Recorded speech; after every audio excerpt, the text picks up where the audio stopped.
Pode ser, irmãos. Tem gente aí? Amém. Pode, Senhor. Amém. Abra a tua Bíblia comigo aí.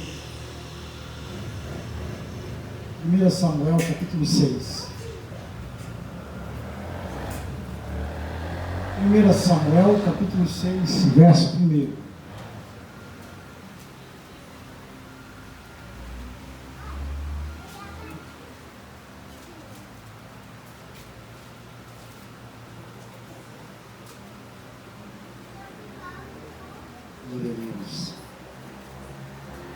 Todos acharam?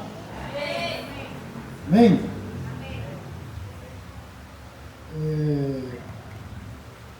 O texto diz assim: tornou a Davi a juntar todos os escolhidos de Israel em número de 30.000. Depois levantou-se Davi e partiu para Baal, Judá, com todo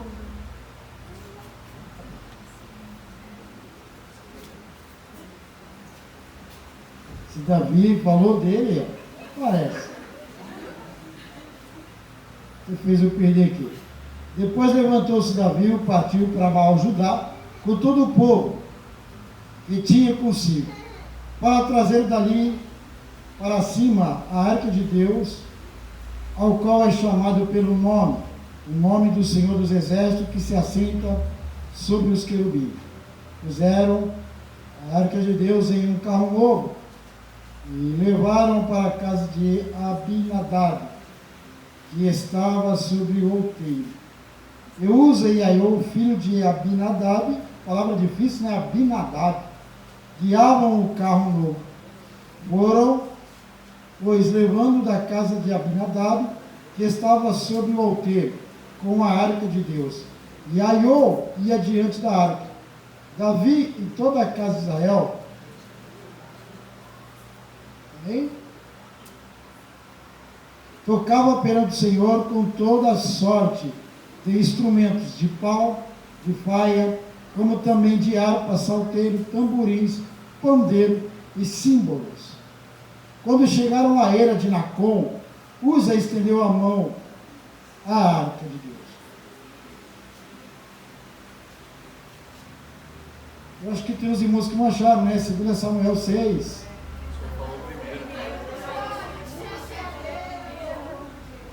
6:1 eu falei, não foi?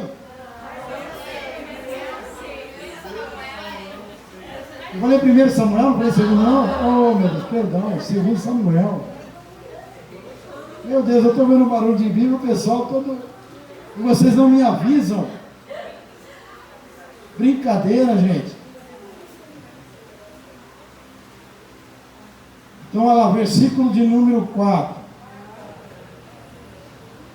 Tá? 2 Samuel 6, verso 4.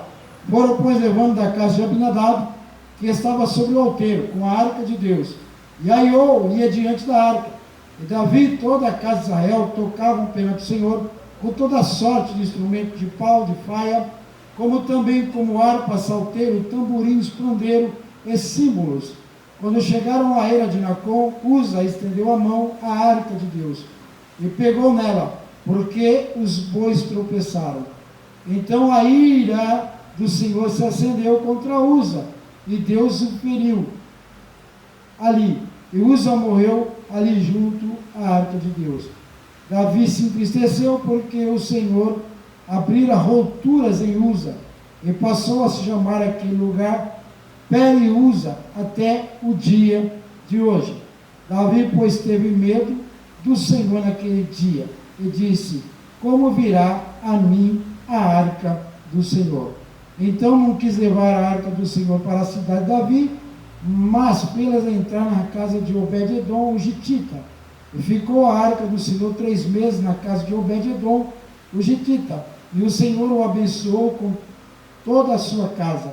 Então informaram a Davi, dizendo: o Senhor abençoou a casa de Obed-edom e tudo o que ele tem, por causa da arca de Deus. E foi, pois, Davi com alegria, e fez subir a arca de Deus da casa de Obed-edom para a cidade de Davi.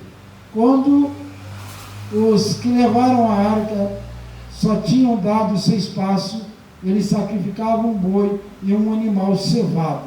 Davi dançava com todas as suas forças diante do Senhor, e estava Davi cingido do efode de linho.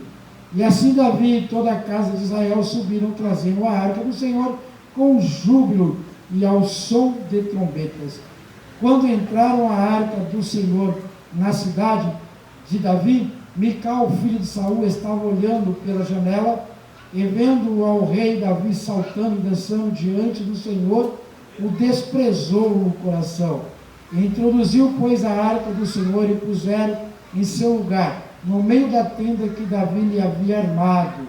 E Davi ofereceu holocausto e oferta pacífica perante o Senhor. Quando Davi acabou de oferecer o holocausto e as ofertas pacíficas, abençoou o povo em nome do Senhor dos Exércitos, pois repartiu a todo o povo, toda a multidão de Israel, tanto homens como mulheres, cada um bolo de pão e um bom pedaço de carne e um bolo de passas. E seguia todo o povo, e se retirou cada um para a sua casa. Então Davi voltou para abençoar a sua casa. Mical, filho de Saul, saiu ao encontro com Davi e disse: quão errado foi o rei de Israel, descobrindo-se hoje aos olhos das servas e dos seus servos, como se pede ou se descobre um indivíduo qualquer.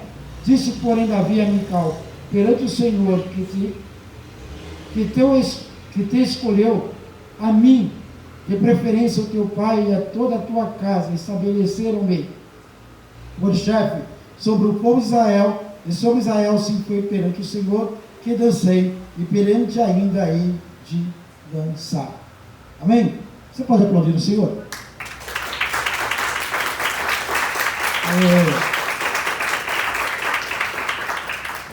Essa palavra aqui ela é uma palavra muito gostosa de se ler, uma história muito boa. Quando você começa a ler a história de um rei, que ainda não era rei, que era uma pessoa que estava no anonimato, e aí você vê Deus tirando ele do lugar e levando ele uma trajetória para um outro lugar, e aí você se prende na história e você viaja.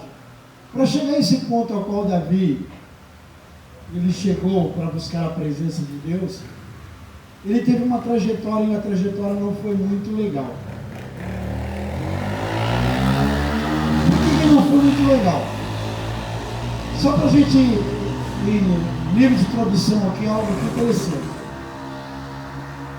No livro de Samuel, a gente vê, ao qual nós lemos, que até então, Samuel, Deus levantava, Deus sempre levantou juízes que é para poder dar direção para o povo.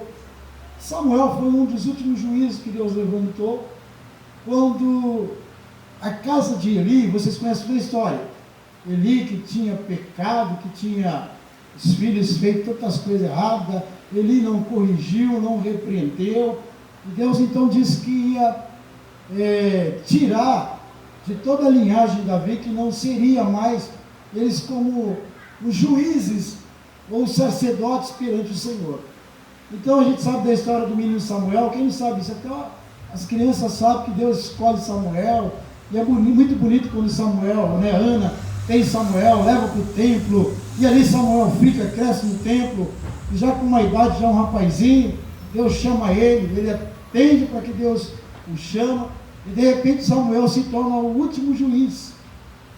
E então o povo nesse tempo era um tempo, fala assim comigo assim, teocrático. O que é teocrático? Governo de Deus. Teo, no original do grego, significa Deus. Governo de Deus. Então quem governava era Deus através dos juízes. Então Deus dava as diretrizes, Deus ensinava o caminho, Deus mostrava o que tinha que ser feito. E o povo então havia uma linhagem, num caminhar com Deus muito bom. Por quê? Porque eles eram isentos de imposto, isentos de tantas coisas no governo de Deus, E então o povo começa a olhar para as outras nações, para os outros reinos, e eles começam a ver que havia um homem que governava, havia alguém que governava outros reinos. Então o povo começa a pedir para Deus um rei. E aí Deus então, com o coração bom, como Deus sempre tem, Deus atenta para o povo. Só que Deus dá um conselho para eles. Deus fala para Samuel: o povo quer, eu vou dar um rei para eles. Porém, eles vão viver debaixo de jugo, porque eles vão ter que pagar impostos, eles vão ter que dar satisfação ao homem, e eles vão ser agora não doutrinados por mim, mas por um rei, por um servo ali, por alguém. Então o governo agora não será mais um governo teocrático, será um governo monárquico, onde está um rei que assumiria o papel de Deus para com Israel. Sabe o que eu acho interessante? Que Deus então levanta um homem. Porque Deus não levanta ninguém aleatoriamente, não é, irmãos? Deus levanta todo mundo com um propósito. Deus não fica lançando a sorte para escolher alguém. Eu acredito, eu sou daqueles que acreditam o que a Bíblia fala. E a Bíblia fala que Deus escolhe antes de nós sermos gerados. E eu acredito, gente, que cada um de nós tem uma história. Vocês acreditam nisso ou não? Eu acredito que Deus já escreveu uma história para a gente. Quem está no Senhor já tem uma história, já tem um plano de Deus, já tem um propósito de Deus. Quando a gente entra, quando a gente se alinha com Deus, a gente entende que tudo que prevalece, que tudo que vai acontecer, tudo é da permissão, da vontade, do querer. Se nós estamos passando por alguma coisa, vamos passar por alguma coisa, é Deus que está no controle. Porque entenda uma coisa aqui, a igreja, eu não estou falando nós como cidadãos, a igreja, ela ainda está num tempo teocrático. Ou seja, quem governa Deus, quem governa a igreja, amém? Desculpa aí, quem governa a igreja é Deus. Porque o governo ainda é de Deus em questão à igreja. Então quem está na igreja, quem está e é a igreja, tem esse governo teocrático, ou seja, Deus ainda manda, Deus ainda dá diretrizes, Deus ainda dá as direções, Deus ainda dá os propósitos e Deus nos leva para esse propósito. Eu acredito nisso. Quem nasce em Deus, quem está em Deus, ele já tem, a sua trajetória marcada, cravada por Deus. Amém? Eu acredito nisso. E Davi e Saul, então ele é um homem escolhido por Deus. Nesse tempo da monarquia, Deus então levanta Saul. Por que Deus escolheu Saul, gente? Saul tinha algumas habilidades. Saul tinha alguns temores a Deus, enquanto ele ainda não era rei. Porque entenda uma coisa, que Deus, eu acredito assim, que na sua onisciência, Deus já sabe de todas as coisas. Deus não é pego de surpresa em alguma situação. Eu acredito que quando Deus vai formar nós lá dentro, ou formou nós dentro do ventre, antes de ser formado, a Bíblia diz que ele já conhecia. Ou seja, Deus já tinha um propósito para a vida da gente. Porque se eu olhar para mim aqui, um pastor hoje, eu tinha tudo para dar errado para não ser um pastor. Mas quando a gente entra na vontade de Deus, não é a vontade da gente que prevalece, é a vontade de Deus que prevalece. Quem aqui um dia, só para você pensar, você que não nasceu num berço, a gente fala berço evangélico, mas não tem nada a ver, você que não nasceu num berço evangélico, acho que você nunca sonhou que ia pisar numa igreja e ser crente, ou pensou isso algum dia? E aonde você está hoje? Dentro de uma igreja. Por quê? Porque é os propósitos de Deus, é a vontade de Deus. Porque talvez se fosse a tua vontade ou a minha vontade, nós não estaríamos aqui, amém, irmãos? Então, por isso que eu acho lindo quando a Bíblia fala que não é nós que escolhemos Deus, mas é Ele que nos escolhe. Não é nós que amamos Deus, mas Ele que nos amou primeiro. Então eu acredito que os propósitos de Deus não podem ser frustrados. Os propósitos de Deus não podem ser mudados. E aí, tem alguns que dizem assim, que eu às vezes, nós damos aquelas brigadas de choque nisso aí. Mas eu consigo entender assim que Deus é tão tremendo que quando Ele emplaca em nós a sua presença, a sua vontade, nós produzimos facilmente a Deus. Nós produzimos sem, vamos dizer assim, sabe quando a gente faz alguma coisa que a gente não quer fazer, e a gente faz por obrigação? Não é legal, amém? Mas quando a gente faz algo que é por Deus com alegria, se produz mais. E aí a gente pode ver que na história de Saul, ele nunca pensou, talvez, na sua vida, que ele seria um rei.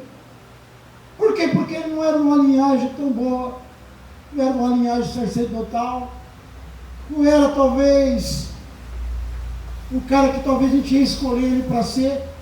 E aí Deus, na sua onisciência, Deus conhece todas as coisas, Deus levantou Saul. E a Bíblia fala que Saul vai atrás da jumenta, e então o seu servo, olha como que é bom, gente, andar em dois. Porque na verdade, olha para você ver como que os propósitos de Deus não podem ser frustrados.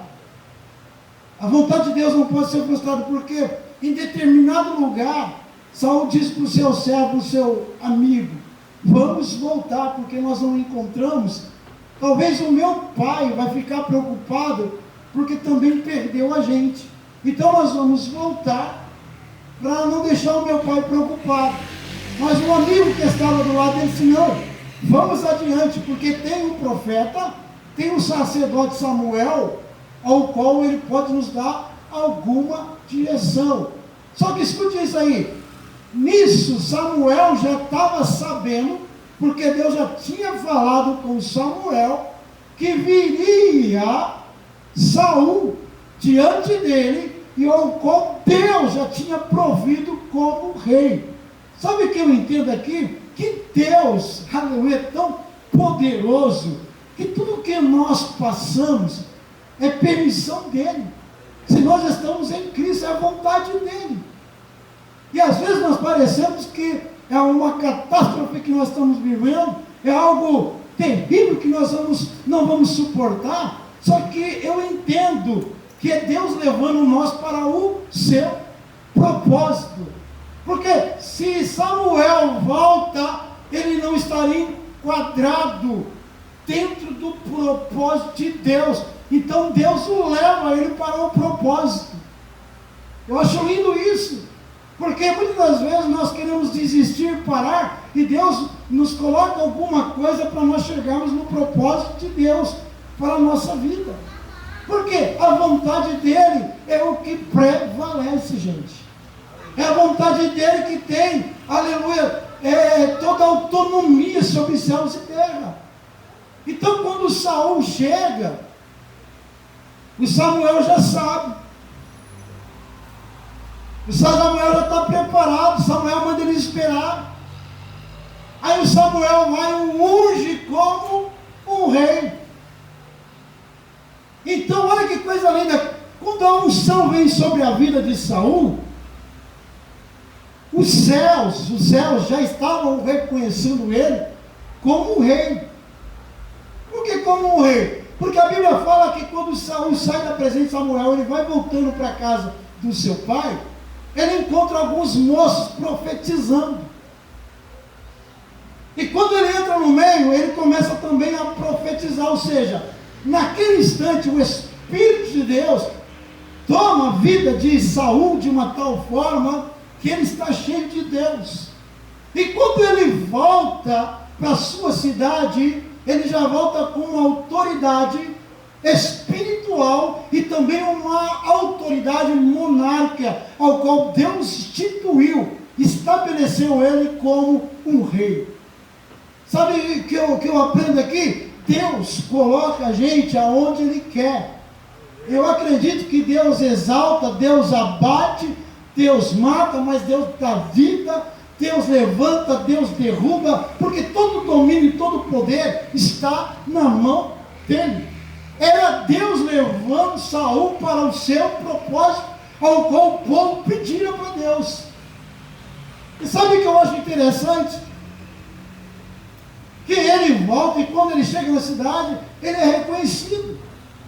O povo já começa a olhar para aquele menino que saiu da sua cidade de uma forma, ele saiu simplesmente como um servo, ou como um filho, e como um irmão, como um amigo. Agora ele volta com uma autoridade, com uma unção. Por quê? Porque ele teve um encontro com a vontade de Deus. Então todos aqueles que se encontram com a vontade de Deus, como a gente vê a vida de Jacó, que ele encontra lá com o Senhor, ele luta a noite inteira, ele sai dali com uma marca, ele sai dali com um nome trocado de Jacó para Israel. Ou seja, todo encontro para um propósito com Deus, a gente sai marcado, a gente sai diferente, a gente sai de outra maneira, de outra forma. Por quê? Porque o encontro com Deus para o propósito nos muda, nos traz o que? Uma mudança de pensamento, nos traz uma vontade, nos traz um desejo, nos traz mais força, mais ânimo, mais gozo, aleluia, porque o propósito de Deus, irmãos, tendo uma coisa aqui, é implacado em nós, e não tem como nós largarmos, não tem como deixar. Deus nos leva, eu acredito ainda, que nós somos guiados pelo Espírito, eu acredito nisso. Como assim guiado pelo Espírito? O vento sopra, nós não sabemos de onde ele vem nem para onde vai. Assim são guiados aqueles que é nascido do Espírito. Ou seja, Deus nos leva aonde Ele quer nos levar. Deus nessa noite, se Ele resolver exaltar vidas aqui, Ele vai exaltar.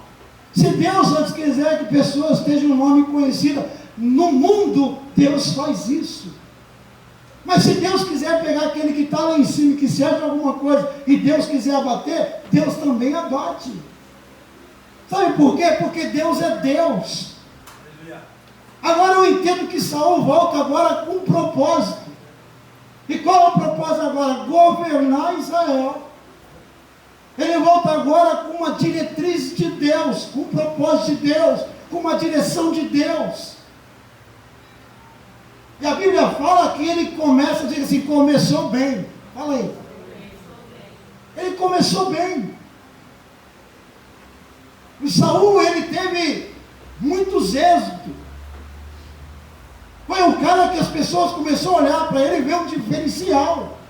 Sabe por quê? Porque quando o Espírito está em nós, queira você ou não, há uma diferença. Por que uma diferença? Deus te dá algumas habilidades. O Espírito te leva a ter algumas habilidades que talvez você desconheça. Irmão, imagine uma coisa aqui. Deus pega a gente que não era ninguém. Deus dá uma autoridade tão grande, a ponto de nós chegarmos com um paralítico, entenda isso, ao qual a medicina talvez não possa resolver o problema. E a autoridade que Deus nos dá para ser reconhecida é de às vezes orar para aquelas pessoas e elas se levantar daquilo. Sabe, Deus dá autoridade para nós sermos reconhecidos, porque a Bíblia fala, Pedro diz que nós somos príncipes. Há um sacerdócio em nós, há algo que Deus implantou dentro de nós com autoridade. Eu quero dizer para você que Saul, aleluia, não era melhor do que eu e você. Mas havia uma unção sobre a vida dele, ao qual as pessoas começaram a respeitá-lo. Começaram a olhar para ele e ter ele como um rei. Só que na sua trajetória, entenda uma coisa, na trajetória, porque o único que pode tirar você do foco de Deus, ou dos propósitos de Deus, não existe demônio que te possa arrancar dos propósitos de Deus. Não existe pessoas que possam te arrancar do propósito de Deus. O inferno pode se levantar, ele não pode pode te arrancar do propósito, dos planos de Deus. O sistema não pode. O único que pode nos arrancar da presença, dos propósitos de Deus, é nós mesmos. É nós mesmos. Porque Deus ele nos dá uma diretriz, e diretriz é para ser seguida. Direção é para ser tomada. Não há, diante de Deus não há duas direções. A direção de Deus e a direção do homem. Se nós estamos em Cristo, nós temos que obedecer a direção dada por Deus. E às vezes parece loucura. Você imagine comigo aqui, Deus falar para alguém aqui que está passando uma crise financeira. E o Senhor fala para você assim: ô fulano, pega uma varinha, vai lá no riozinho que passa aqui embaixo, pega um peixe, dentro da boca do peixe, tem um dinheiro para você pagar as suas dívidas. Quem teria coragem de fazer isso?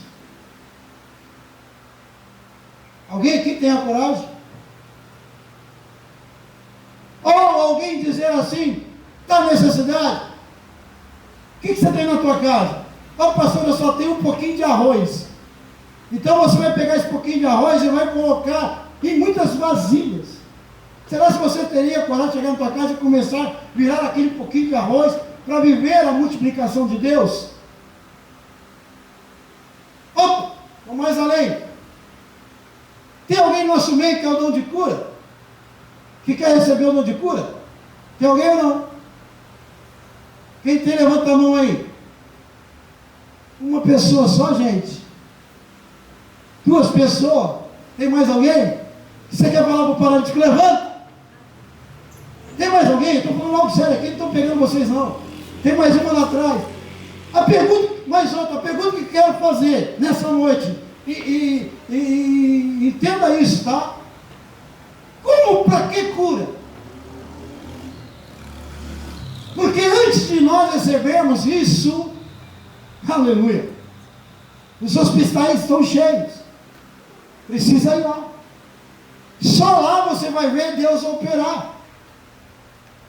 Só lá você vai ver Deus fazer milagres. O que eu estou dizendo nessa noite é atitudes.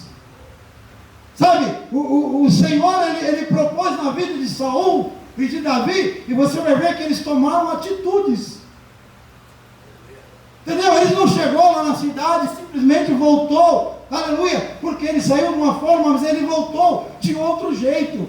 Então, uma coisa, nós viemos do mundo, nós não tínhamos essa presença, nós não tínhamos Deus, nós não sabíamos que Deus operava tantas coisas maravilhosas, mas um dia nós tivemos um encontro com Ele, e o milagre maior foi Deus ter mudado a nossa vida. Então nós já temos exemplos pessoais. Quem poderia mudar nós, se não for Deus? Você se lembra como você era? Eu me lembro como eu era. Não sei você, mas eu me lembro, e foi um milagre. Milagre do céu. O antes então nem me fala. Milagre de Deus não é antes. Milagre do Senhor, gente. Agora, Deus não me chamou simplesmente para a gente vir para o culto. Ei, Deus nos chamou para nós reinarmos. Deus chamou porque Ele tem um propósito para nós. Não existe crente de banco. Banco foi para colocar prego. Deus nos chamou a gente, cada um de nós tem algo de Deus. Cada um de nós tem algo, aleluia, direcionado de Deus para a nossa vida. Só que muitas das vezes nós vivemos e não entendemos o que Deus tem. O Saul, quando ele derrama o óleo sobre a cabeça dele, ele já entende. Há uma autoridade sobre mim, há uma unção sobre mim. Ele me chamou para alguma coisa. Só que tem gente que até ouviu que é isso, que Deus quer isso, mas nunca levou para esse a sério. Porque continua e vai continuar até Jesus voltar. Se não houver, porque tem uma uma coisa que não há mais outra unção, já foi derramada. Sabe, não tem como desungir aquilo que Deus ungiu.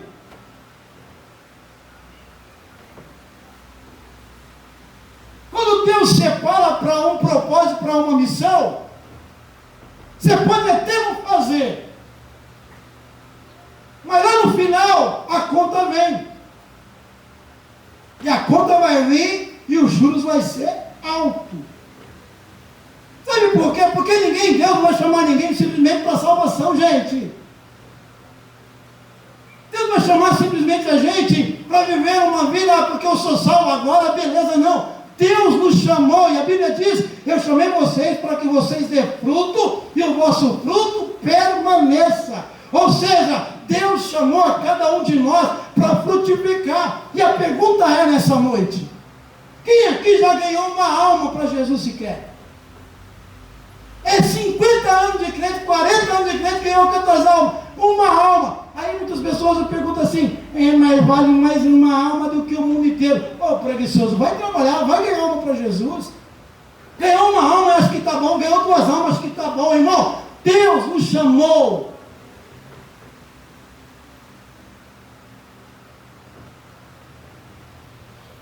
para nós sermos diferentes.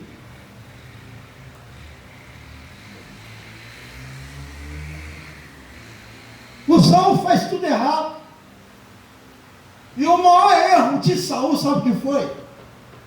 Que não existe na história 3 ofícios para um homem. Saul fala assim, ele era rei. Sim ou não? Rei não era rei? Rei não era? Sim ou não? Rei. Ungido por quem? Samuel. Estabelecido por quem? Por Deus. Ele era profeta? Sim ou não? Não era profeta, gente. Ele saiu de lá e profetizou. Como que não? Era profeta. A primeira coisa que aconteceu no ministério de Saul não foi ser rei, foi ser profeta. Ele já sai, entra e começa a profetizar. Só que ele achou que ele era bom bastante. Aí eles vão para a guerra, Samuel não vem e ele fica desesperado, o povo começa a dispersar. E ele vai fazer uma coisa que foi a sua ruína. Ele foi queimar o incensário, foi queimar o holocausto, que era ofício de quem? De um sacerdote. Então ele achou que só ser profeta e só ser rei não estaria bom. Isso tem algo de Deus aqui para nós.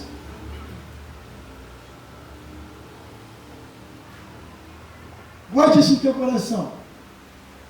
Você pode bater no teu peito assim, com autonomia? Autonomia, bate com autonomia. Eu tenho um chamado de Deus, eu tenho um chamado de Deus. Você já descobriu qual é o chamado que você tem? Qual é o propósito que Deus tem na tua vida? Será se você não está no lugar errado? Você parou para pensar? Será se não é outro ofício que Deus tem? E às vezes você quer um ofício porque quer um ofício e Deus tem outra coisa para a tua vida? Você acredita que Deus, eu acredito nisso, gente, que Deus levanta, tem muitos empresários, que Deus levantou ele para ser empresário, sabe por quê? Porque se ele for pastor, ele acaba com tudo, acaba com a igreja, acaba com o ministério, então Deus levantou ele para ser um mantenedor. Eu acredito que em tudo Deus tem um propósito. Eu acredito que Deus levanta os obreiros, eu acredito que você vê aqui, a gente começou numa sala de obreiro com mais de 20 pessoas, já tem aulas que só tem 4, 5, tem que reprovar todos os restos. Por quê? Não serve para o ofício. Você sabe por que Deus reprova muitas das vezes a gente? Porque a gente não faz jus daquilo que Deus nos chamou. A gente acha que o negócio, que o ofício que Deus nos colocou é algo para nós brincarmos, é algo para nós vacilarmos. Não, irmão, as coisas que Deus colocou na nossa mão é algo sério, é mais sério do que a tua família, é mais sério do que a tua vida. Sabe por quê? Porque um dia nós teremos diante dele, diante de um trono. E a Bíblia Bíblia fala que nós não vamos apresentar lá nossos filhos, nossa esposa, nós não vamos apresentar, nós vamos apresentar as nossas obras. O negócio é sério, que Deus me trouxe aqui para dizer nessa noite. Eu estou falando sobre ofício, eu estou falando sobre legado, eu estou falando sobre posicionamento, eu estou falando que Deus já nos capacitou, Deus já nos ungiu, Deus já nos separou, Deus nos tirou do mundo. Entenda isso, Deus tirou você do mundo para você ficar com a cara de ué. Ah, eu sou um crente. É interessante porque as coisas da nossa vida tudo atrapalha, emprego atrapalha, filho atrapalha, escola atrapalha, tudo atrapalha a gente fazer o que Deus tem. Só que no grande dia, a Bíblia diz, e não sou eu, que Deus vai pedir conta.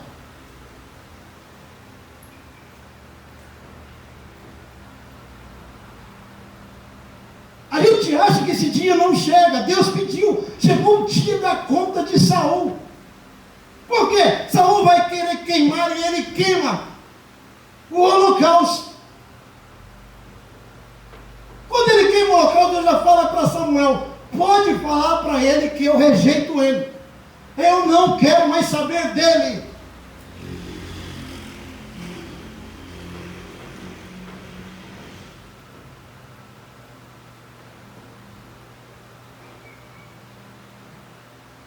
Ele quer ser o que ele não é.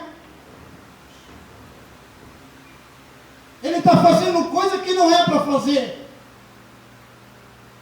A gente tem um ditado popular que diz que de boas intenções não precisa completar o resto. Você sabe. Aí o que acontece? Deus o rejeita.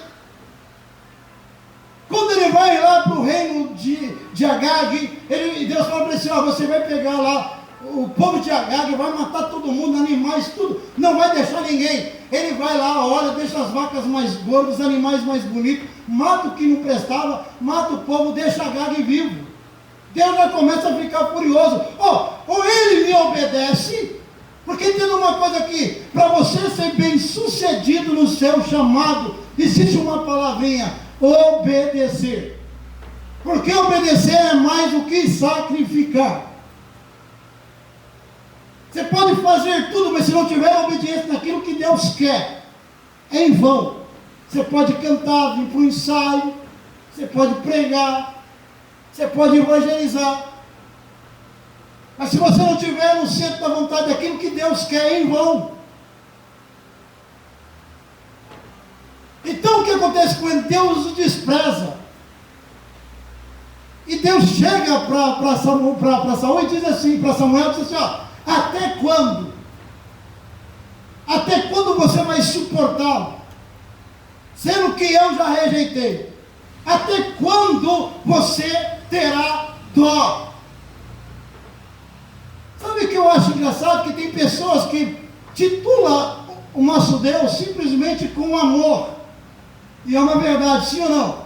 Deus é amor? Sim ou não? Mas também é justiça. O amor anda lado a lado com a justiça. A justiça não emplaca o amor de Deus, o amor de Deus não emplaca a justiça. Ou seja, Deus não toma o culpado por inocente. Está culpado, é culpado. É filho, precisa passar por disciplina? Vai passar por disciplina. Você sabe a diferença hoje, o que o povo titula o amor de Deus de uma forma errada, porque nós queremos trazer o amor de Deus como o nosso amor. Quem tem filhos aqui? Eu acho que é a maioria.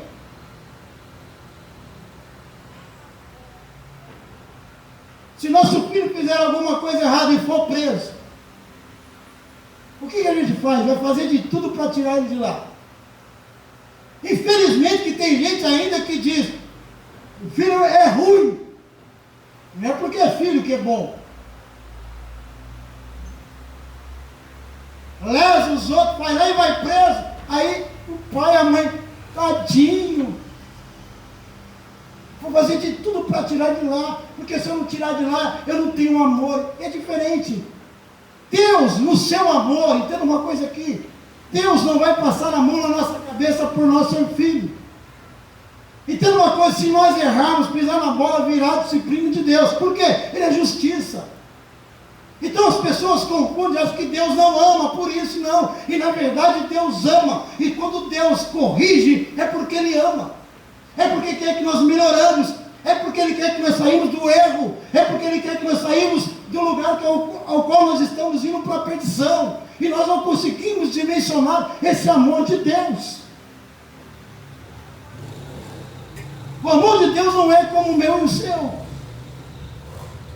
Se é para disciplinar e colocar nos lugares, Ele vai disciplinar. Ele não vai falar que você é um filho bonzinho se você for errado. Se você for preso, Ele vai deixar você lá. Eu acho que, eu até dou risada. Aí vai orar para Deus tirar um filho da cadeia, que às vezes até matou. Tem que estar lá, para quê? Para pagar o que fez. Não é porque você ora que Deus vai tirar, não, irmão. Ah, pastor, mas se ele arrepender lá, ele vai arrepender lá, Deus vai perdoar, mas porém ele vai pagar o que ele plantou, porque está na Bíblia, o que semeia, colhe, o que semeia, colhe. O que planta, colhe. Saul estava plantando, então ele estava colhendo agora o que ele tinha plantado. Aí a gente sabe da história que Davi está lá no campo, já estou encerrando. E Deus vai para Samuel e fala: Samuel, agora eu tenho provido um rei segundo agora o meu coração. Você vai pegar o teu chifre de azeite, vai até a casa de Jessé o Belamita, porque lá eu vou separá-lo para reinar no lugar de Saul. Agora escute isso, irmãos. Samuel enche o vaso de azeite, vai até a casa de Jessé. A gente já sabe da história que vem os filhos mais formosos, mais bonitos. Samuel acha que é eles, Deus fala que não. Aí de repente vem o Saul, veio o Davi, todo fedendo ovelha, estrume, vindo do campo, a roupa suja. Aí quando ele chega, Deus fala para Samuel: é esse aí o homem, unge ele. E sabe o que eu acho interessante? Que quando ele foi ungido, a Bíblia diz que o Espírito que estava sobre Saul saiu. E veio sobre Samuel. E a Bíblia fala, e é a Bíblia que fala, que veio o Espírito agora imundo da parte de Deus. Ou seja, Deus liberou, falou: pode entrar. A ponto de um menino ter que vir tocar a sua harpa para trazer paz para o coração de Saul. Quando ele sai para a peleja, aí então o que acontece, irmãos? É algo interessante.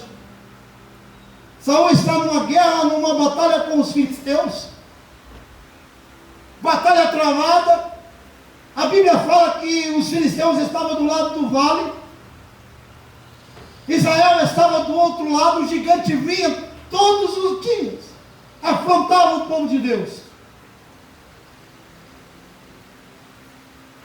O Jessé manda Davi ir para levar e saber notícia dos seus irmãos que estavam na guerra. Entenda uma coisa aqui, gente. Quando a unção de Deus está sobre nós,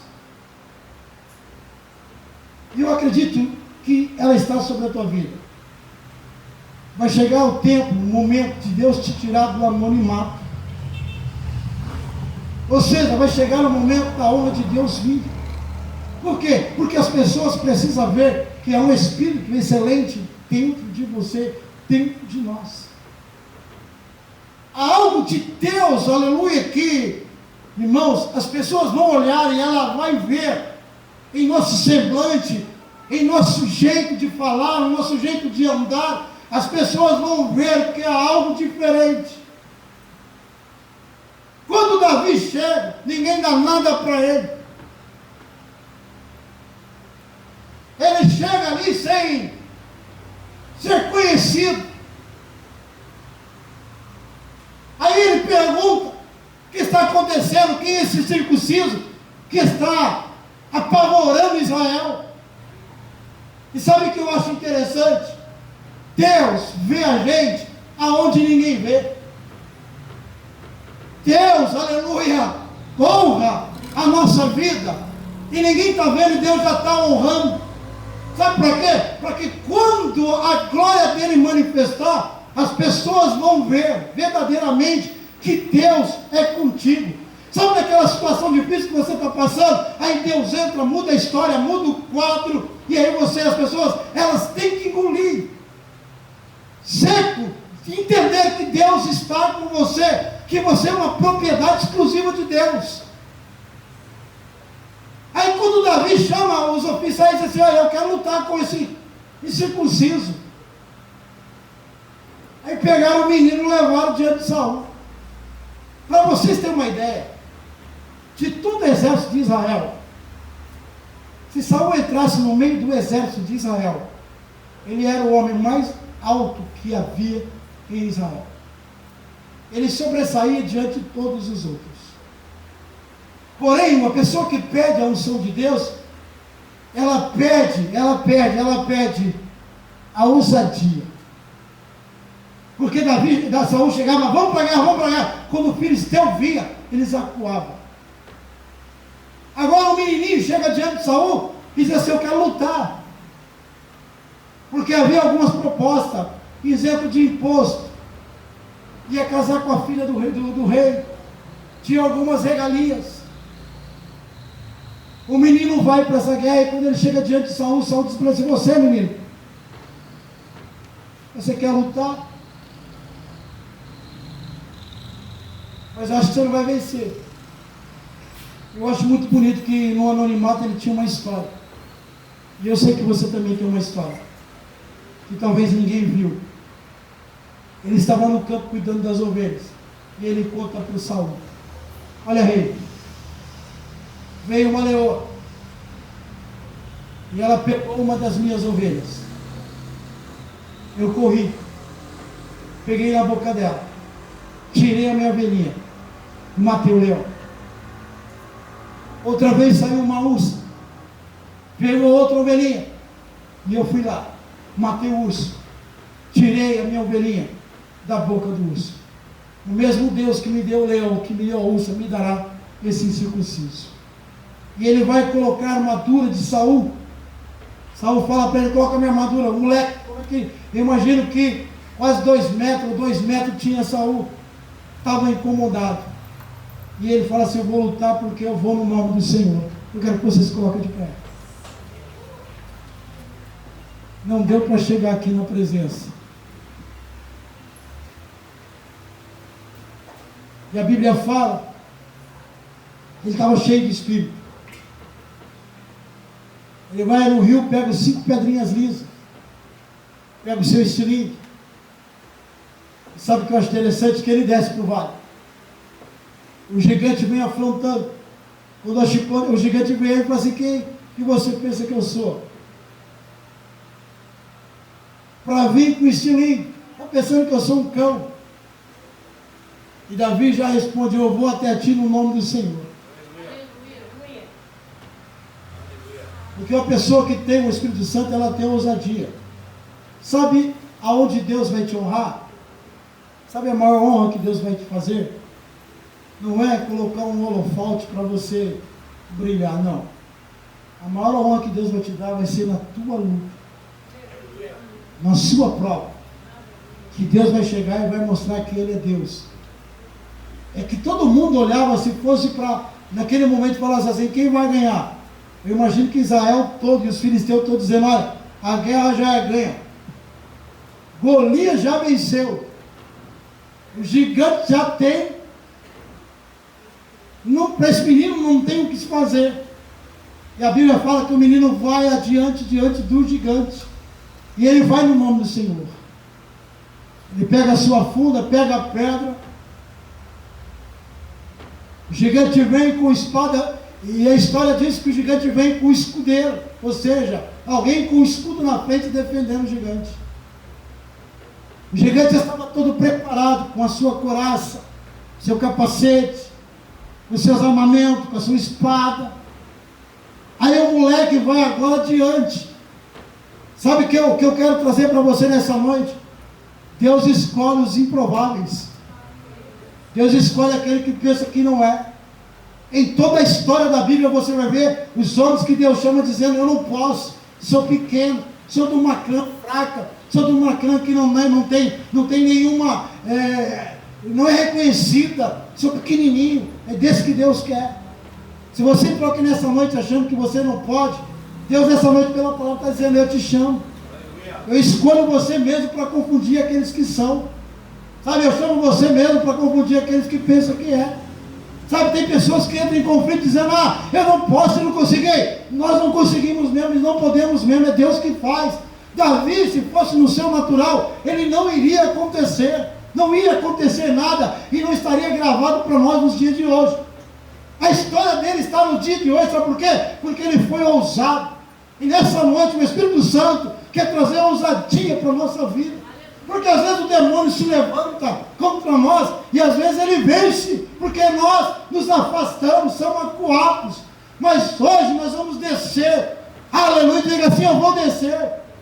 É necessário às vezes nós descer do monte e ir para o vale. Lá no vale, gente, entenda uma coisa aqui: lá no vale é lugar de Deus, aleluia, se revelar para nós. Lá no vale é o lugar onde vai ser marcada a nossa história. Lá no vale, aleluia, o teu nome vai ser estendido. E as pessoas vão dizer: olha, ela venceu, ele venceu o gigante, ela venceu a enfermidade, ela venceu o desemprego, ela venceu a porta fechada, ela venceu o filho que estava nas drogas, ela venceu, ele venceu. Aleluia. E a Bíblia fala que ele lança a pedra, derruba o gigante, corta a cabeça do gigante. Israel fica tomado de glória. Só que eu tenho algo para deixar para vocês. Ali foi uma grande vitória, foi ou não foi? Só que quando ele sai de lá, passa 10 anos de perseguição. Ele teve que esconder em cavernas, ele teve que fugir, ir para os exércitos inimigos, se agrupar lá,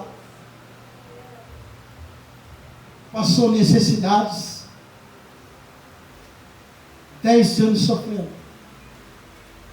Só que o cabo de 10 anos, ele foi ungido ainda menino, agora já é um homem.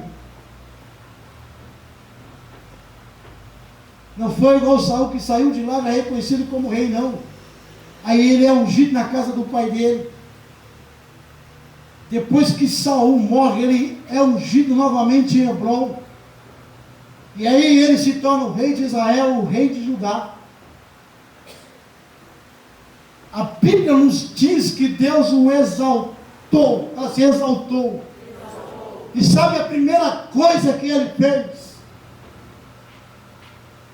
Talvez você não saiba. Foi o texto que nós lemos e já estou encerrando. Ele chama todos os governantes, magistrados, príncipes, sacerdotes, e ele diz assim: precisamos trazer a presença de Deus. Aleluia! Então ele chama todo mundo e ele tem uma ideia: vamos lá buscar na casa de Abinadab a presença de Deus. Só que ele faz um carroção, aqui em Samuel, ao qual nós lemos, pega os bois novos, as vacas novas, vai lá trazer, vai na casa de Abinadab, coloca a arca em cima do carroção e vem para a cidade de Davi. A gente leu a história que o boi tropeçou, usa pois a mão, a arca ficou na casa de Abinadab 3 meses. Aí então Davi ficou indignado porque Deus matou o cara que só estendeu a mão para segurar a arca. Não quero entrar nesse mérito. O que eu quero entrar nessa noite é isso: que nessa primeira vez ao qual ele vai buscar a arca, ele não consulta Deus. A intenção dele era boa. A primeira coisa que ele faz, ele propõe no coração: eu vou buscar a presença de Deus, porque Israel suspira pela presença. Só que Davi não preparou um puxadinho para pôr a arca. Ele fez o que deu na cabeça. Só que quando ele volta, agora em crônica, a primeira coisa que ele faz, ele consulta Deus.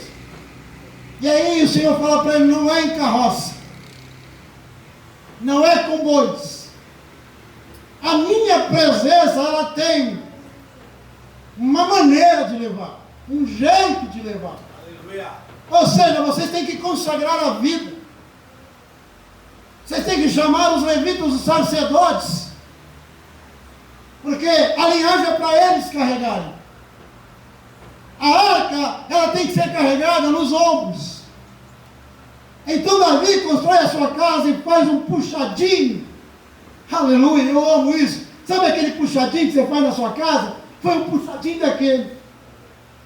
Só que agora tinha um lugar para a presença de Deus. Agora, o povo não só estava com vontade, mas estava com uma direção de Deus. Você lembra que eu disse no começo? Ter uma direção de Deus e Deus tem uma direção para nós.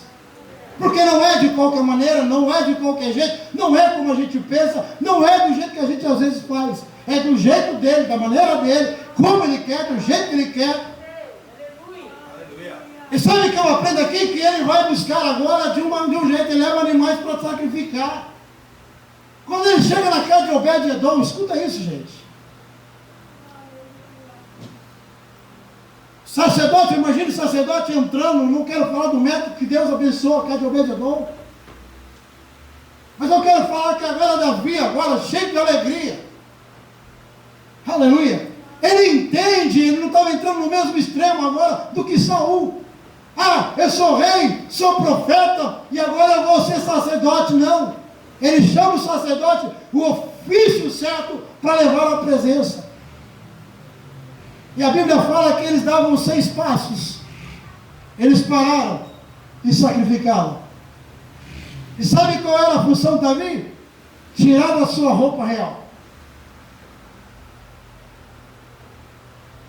E ele começou a bailar ou dançar na presença de Deus. A ponto que quando ele chega na sua cidade, Mical, a sua esposa, acha a atitude dele errada. Segundo a Bíblia, ela ficou estéril, ela não pôde ter filhos.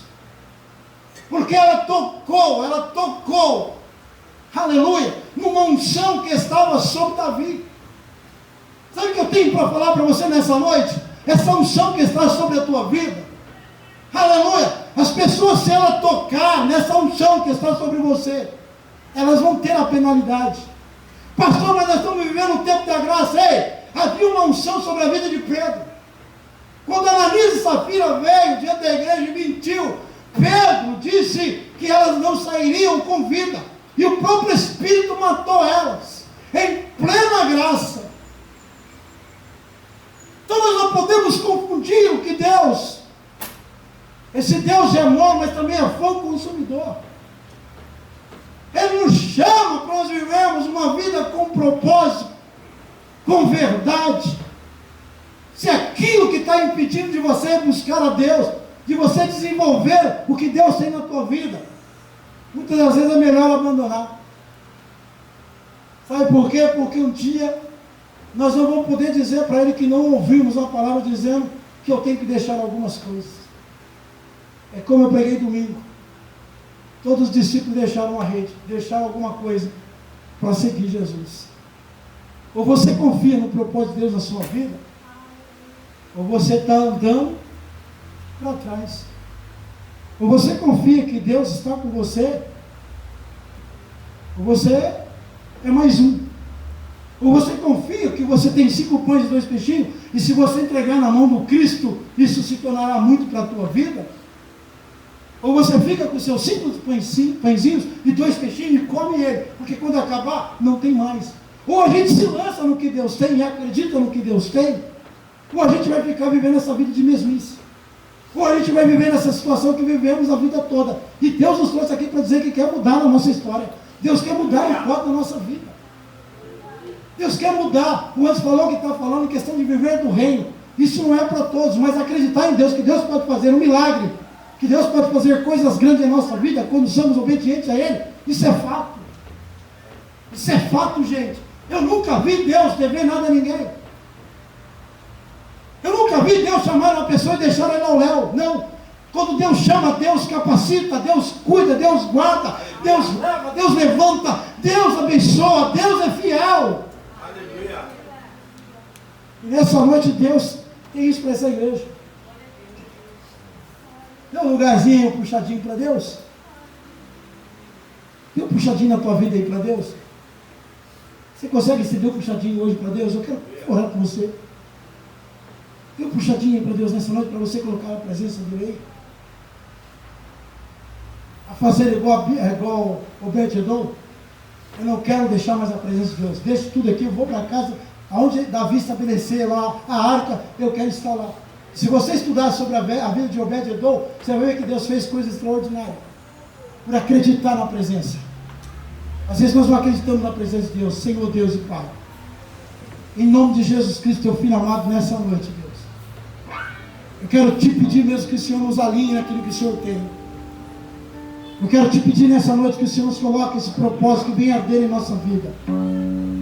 Senhor, eu não quero simplesmente pregar, mas eu quero viver aquilo que eu prego. Senhor, meu Deus, eu não quero simplesmente ser um pastor dessa igreja. Aleluia. Mas também quero ser um amigo, um profeta, Senhor, dando diretrizes, Senhor, para a vida que estão aqui. Senhor, nos leva, nos levanta, nos coloca, nos alinha, nos senta a tua vontade. Porque eu sei que a tua vontade ela é boa, perfeita e agradável. Eu te peço nessa noite, me ajuda a acreditar mais em ti. Me ajuda a confiar mais em ti. Me ajuda a me lançar de corpo e alma e espírito. Me ajuda a me jogar no Senhor e no mais profundo do Senhor.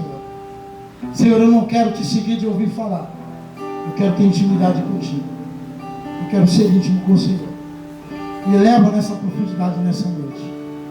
Me leva, Senhor, nesse tempo maravilhoso ao qual o Senhor tem para a minha vida. Eu sei, Senhor, que lá no ventre da minha mãe eu venci para ser o que eu sou. O Senhor me deu essa vitória. Eu estou aqui nessa noite, Deus. Aleluia. É por tua vontade. É pelo teu querer. É porque o Senhor é bom. Eu não posso desprezar isso. Essa oportunidade de pregar a tua palavra ao qual o Senhor me deu. Eu não posso desprezar, Senhor, aleluia, essa oportunidade de ser um pastor que tem ovelhas e que cuida das suas ovelhas. Eu não posso desprezar, Senhor, o chamado e o propósito do Senhor. Porque naquele dia, Senhor, eu não quero me apresentar com as minhas mãos vazias. Senhor, eu quero levar almas para o teu reino. Senhor, se ainda, Senhor, eu não tenho ganhado o suficiente, Senhor, me habilite nessa noite para ganhar. Que eu seja um ganhador de almas, nato ao Senhor. Que essa igreja seja ganhadores de alma ao Senhor. Que através da canção, que através, Senhor, de uma palavra, que através de um gesto, que através, Senhor, meu Deus, de uma vida, pessoas possam ser atraídas a Ti. Senhor, que possamos naquele grande dia, aleluia, aleluia, aleluia, te oferecer ouro, prata, Senhor, meu Deus, bronze, que é mais difícil de ser queimado.